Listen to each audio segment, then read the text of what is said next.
தாவூத் இப்ராஹிம், சோட்டா ராஜன், ரவி புஜாரி என பல தசாப்தங்களாக அண்டர்வேர்ல்ட் கேங்ஸ்டர்களால் கதிகலங்கி போயிருந்த மும்பையில் தற்போது புதிதாக ஒரு பெயர் பயத்தை விதைத்து வருகிறது. தொழிலதிபர்கள், நடிகர்கள் தொடங்கி அரசியல்வாதிகள் வரை அந்த பெயரை கேட்டாலே அலறி துடிக்கின்றனர். லாரன்ஸ் பிஷ்னாய். பஞ்சாப் தொடங்கி அமெரிக்கா வரை கூலிப்படையை வைத்துக் கொண்டு இவர் போட்டு வரும் ஆட்டத்தால் இந்தியாவின் வெளியுறவு கொள்கையே கேள்விக்குறியாகி இருக்கிறது. 10 ஆண்டுகளாக சிறைக்குள் அடைக்கப்பட்டிருந்தாலும் வெளி உலகில் அடுத்தடுத்து அரங்கேறும் கொலைகள் லாரன்ஸ் பிஷ்னாயிடம் சென்று முடிவதைக் கண்டு இந்திய காவல்துறையே அரண்டு போயிருக்கிறது. யார் இந்த லாரன்ஸ் பிஷ்னாய்? சிறையில் இருந்தபடி கனடா வரை அவரது கரங்கள் நீளுவது எப்படி? இந்தியா பாகிஸ்தான் எல்லையில் சீக்கியர்கள் அதிகம் வாழும் பஞ்சாப் மாநிலத்தில் இருக்கும் தத்ராவாலி கிராமம்தான் லாரன்ஸ் பிஷ்னாயின் சொந்த ஊர். 1993ஆம் ஆண்டு ஒரு இந்து வைணவ குடும்பத்தில் பிறந்தவர் லாரன்ஸ் பிஷ்னாய். அவரது அப்பா பஞ்சாப் காவல்துறையில் கான்ஸ்டபிளாக இருந்தவர். ஏக்கர் கணக்கில் நிலம் வைத்திருந்த பிஷ்னாய் குடும்பத்தில் தனது மகனுக்கு பால்கரன் பிரார் என பெயர் வைத்தார் அந்த கான்ஸ்டபிள். ஆனால் பால்கரனோ பின்னாளில் இந்தியாவையே அசைத்து பார்க்கும் கேங்ஸ்டர் பிஷ்னாயாக உருமாறப் போகிறான் என்பது அந்த கான்ஸ்டபிளுக்கு அப்போது தெரிந்திருக்க வாய்ப்பில்லை. தனது கிராமத்திற்கு அருகில் உள்ள அபோர் நகரத்தில் பள்ளி படிப்பை முடித்த பிஷ்னாய் 2010ஆம் ஆண்டு அங்கிருந்து சண்டிகரின் DAV கல்லூரிக்கு சென்றிருக்கிறார். முதலாம் ஆண்டு முடிப்பதற்குள் பிட்டடித்து மாட்டிக்கொண்ட பிஷ்னாய் கல்லூரியின் முதல் மாடியில் இருந்து தப்பித்து ஓடிவிட்டார். அதன் பிறகு பஞ்சாப் பல்கலைக்கழகத்தில் சேர்ந்த பிஷ்னாயின் வாழ்க்கையில் கல்வியை தவிர மற்ற எல்லா விஷயங்களும் அரங்கேறியது. பஞ்சாப் பல்கலைக்கழக வளாக மாணவர் கவுன்சிலில் சேர்ந்து அரசியல் செய்தார் பிஷ்னாய். பின்னாளில் மிகப்பெரிய கேங்ஸ்டராக உருவெடுத்த கோல்டி பிரார் என்று அழைக்கப்படும் சத்யேந்தர் ஜித்துடன் நட்பை வளர்த்துக் கொண்டார். இருவரும் சேர்ந்து அடுத்தடுத்து குற்றச் செயல்களில் ஈடுபடத் தொடங்கினர். பஞ்சாப் பல்கலைக்கழகமே அவர்களை கண்டு பயந்து நடுங்கியது. கொலை மிரட்டல், அத்துமீறல், அடிதடி, பணம் பறிப்பு என பிஷ்னாய் மீது ஏகத்துக்கு வழக்குகள் குவிந்தன. இதனால் காவல்துறை அவரை கைது செய்து சிறையில் அடைத்தது. அங்கு சென்றும் திருந்தாத பிஷ்னாய் ரவுடிகளாக தேடி பிடித்து கூட்டு சேர்ந்தார். சிறைக்குள்ளேயே ஒரு சிண்டிகேட் உருவானது. 2013இல் படிப்பை முடித்த பிஷ்னாய் கள்ளச்சாராயம் காய்ச்சுவது, கூலிக்கு கொலை செய்வது என முழுநேர கிரிமினலாக உருவெடுத்தார். 2014ஆம் ஆண்டு ராஜஸ்தான் போலீஸ் பிஷ்னாயை மீண்டும் கைது செய்து சிறையில் அடைத்தது. பாரத்பூர் ஜெயிலில் அடைக்கப்பட்ட பிஷ்னாய் அங்கு ராக்கி என்கிற ஜஸ்வீந்தர் சிங் கேங்ஸ்டருடன் கைகோர்த்தார்.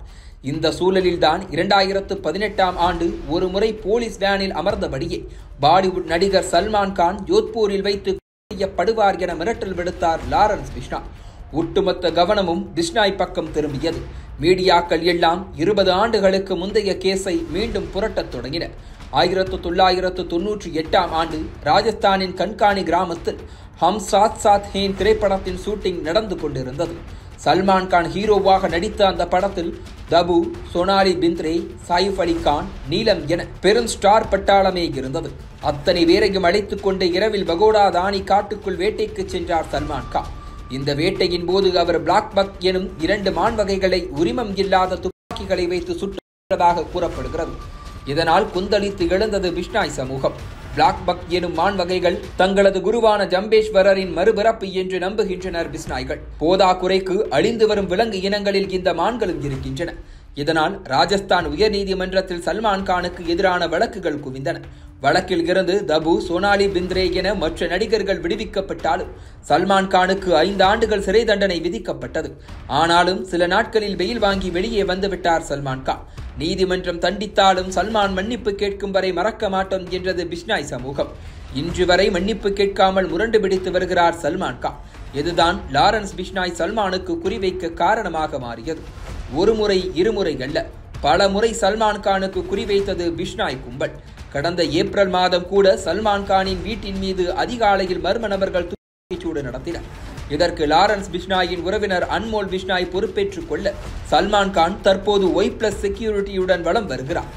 லாரன்ஸ் பிஷ்னாய் குறியில் இருந்து சல்மான் கான் தப்பி இருக்கலாம். ஆனால் எல்லோரும் அத்தனை அதிர்ஷ்டக்காரர்கள் அல்ல.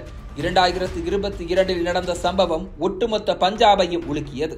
பஞ்சாபில் லாரன்ஸ் பிஷ்னாய் ஒரு டான் என்றால் பாம்பிகா சிண்டிகேட் மற்றொரு கேங்ஸ்டர் கூட்டம்.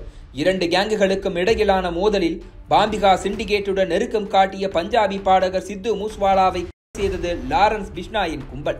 இதே பாம்பிகா சிண்டிகேட்டுடன் நெருக்கம் காட்டிய சுக்துல் சிங்கை இந்திய அரசு தேடப்படும் குற்றவாளியாக அறிவித்த ஒரு மாதத்தில் 2023 செப்டம்பர் மாதம் கனடாவில் வைத்து செய்தது பிஷ்னாய் கேங்.